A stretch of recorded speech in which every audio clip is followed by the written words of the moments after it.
We're going to be talking about the hero's journey and Joseph Campbell. Now, Joseph Campbell was a very famous historian of religions. Didn't know him personally, but I knew people who knew him. That's 6 degrees of separation from Joseph Campbell, and especially the hero's journey.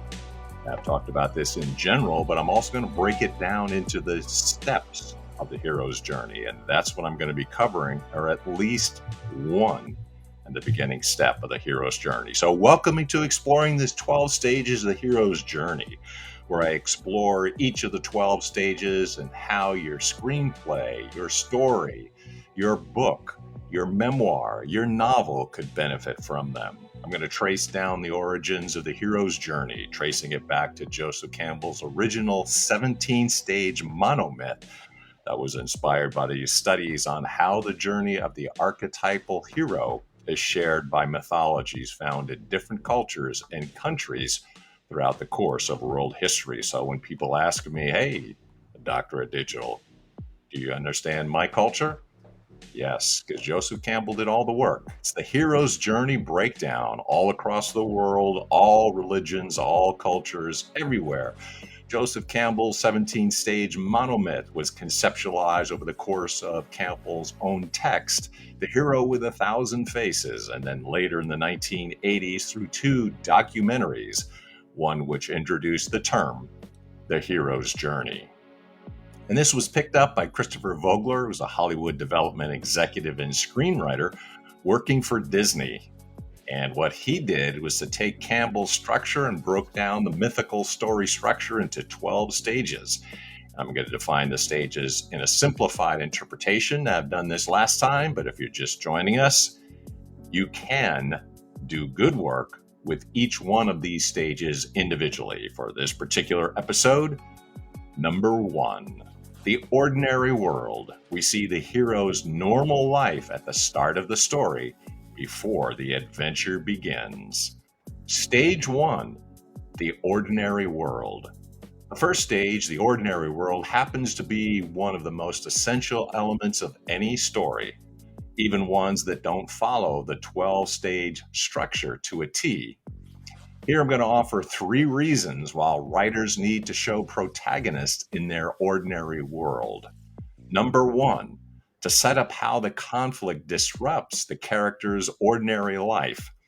When you open the story within the character's ordinary world, you're establishing their comfort zone, a world that they're complacent with or used to living. That doesn't mean that they're happy and comfortable in that world. Sometimes they are far from that, but we're seeing them in their element at the time the story opens. When the conflict occurs, whether it's a problem to deal with or Campbell's own call to adventure, the protagonist's world is shattered or disrupted at the very least. And the only way we truly notice this is by witnessing them in their ordinary world first, even if it's just a brief window of time within the story. How does this happen, Dr. Digital, you ask?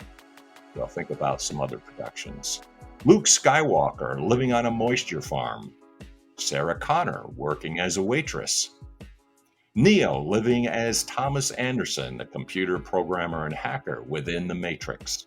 The Ghostbusters doing paranormal research at Columbia University. Frodo living a quiet life in the Shire. These are all examples of the ordinary world when these protagonists are forced to face conflict within or outside of that ordinary world. They enter the special world that the film, story, memoir, book, novel takes place within, a world that is new or challenging to the protagonists. And this works with drama as well. A film like The Big Chill offers a glimpse of the ordinary world of each of its main characters in the form of the death of their college friend and where they are in life when they are informed and later asked to attend his funeral. If you want a bonus, email me and I can tell you, because I'll show you the very beginning of the film where this is used very effectively for point number 1. Number 2, to foreshadow the story to come. The ordinary world at the beginning of a story offers the writer a chance to foreshadow events to come, plant plot and character devices that pay off later within the story, and even allows for the opportunity to present themes and metaphors that will be explored within the narrative. It's the perfect setup place for writers to prepare the reader or audience for the ride to come. Luke Skywalker is always looking to the stars, to the distant suns, and to the adventure that lies beyond his ordinary world. Sarah Connor is a far cry from the savior that she is later told she'll be. Neo, as Thomas Anderson, has always felt that there's something off about the world, and he's heard online rumblings about the concept of something called the Matrix. The Ghostbusters are living a dull and uncelebrated career life. Peter is the screw-up who has no real interest in what they are studying, beyond using university funds for projects to allow him to meet cute college girls. Ray is obsessed with the paranormal. He believes in it all, and he quickly proves that he's an authority on the subject. Egon takes a purely scientific approach to everything. To him, all of life is an experiment, especially the paranormal. This all plays within the context of the story to come. Frodo has heard his Uncle Biblo's stories. He's interested in the book his uncle is writing.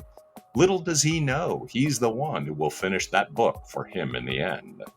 You use the ordinary world portion of the opening of the story to introduce themes, metaphors, plants, and foreshadowing to engage the reader or audience once the conflict hits the protagonist hard. Number 3, the last point, to create catharsis and empathy.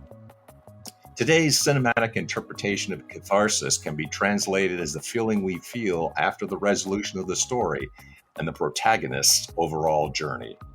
If a story opens up in the middle of a conflict and we're introduced to the protagonist in the midst of dealing with that conflict, we have no context of who they are or where they came from. So when the conflict is resolved, the reader or audience doesn't leave the story feeling that there's been a cathartic resolution. We've only witnessed a character dealing with a conflict.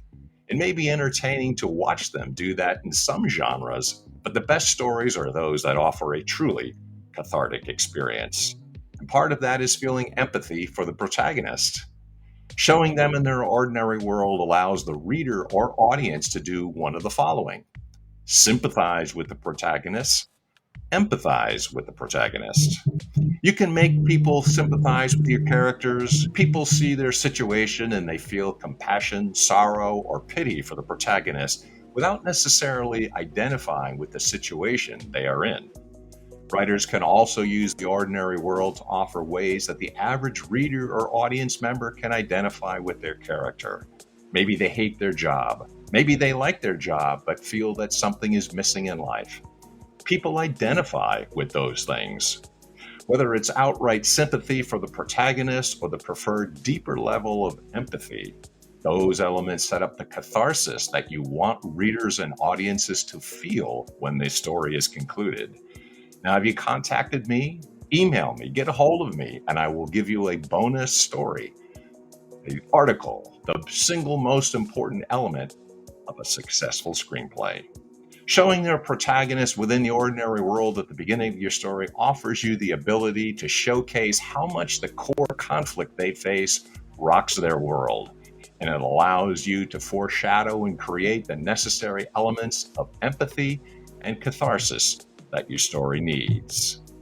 Hope you've enjoyed this. This is stage 1, and what we are trying to do is going through Joseph Campbell's monomyth applied to the stories, the memoirs, a book, a novel, something that you are going to produce. So getting a hold of me, I can help you with that as well. For this particular episode, it's the end of this one with Dr. Digital. Until next time, stay small.